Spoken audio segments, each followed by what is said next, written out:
Before we dive in, let's get a sense of what the world looked like in 1788. The American Revolution was over, but the new United States was still figuring out how to make it all work. Across the Atlantic, Europe was on the edge of drastic change, and other parts of the world were grappling with their own conflicts, cultures, and revolutions. Let's start with the United States. In 1788, the country was still in its infancy.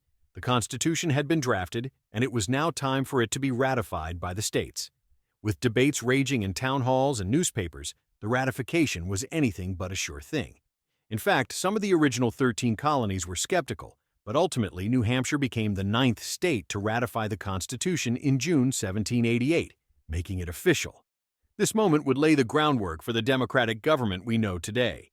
Once the Constitution was in place, a new challenge arose: electing a president.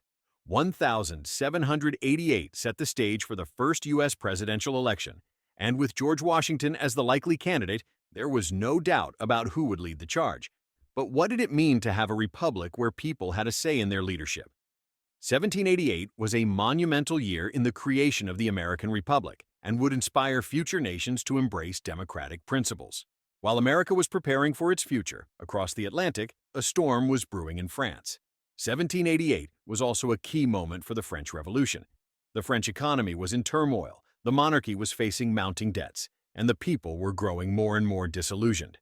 That year, King Louis XVI called the Estates General, a decision that would ultimately spark one of the most important revolutions in history. By 1789, France would be on fire with revolutionary ideals, changing Europe forever. But 1788 wasn't just about the US and France. In Australia, British settlers were preparing to colonize a vast, unknown land. In the Pacific, explorers like Captain Cook were mapping territories that would eventually influence geopolitics for centuries. The world was in the midst of a transformative age, and the events of 1788 were the thread that wove so much of modern history together. So, what's the legacy of 1788? Well, let's put it this way. Without the events that unfolded that year, the world as we know it could have been radically different.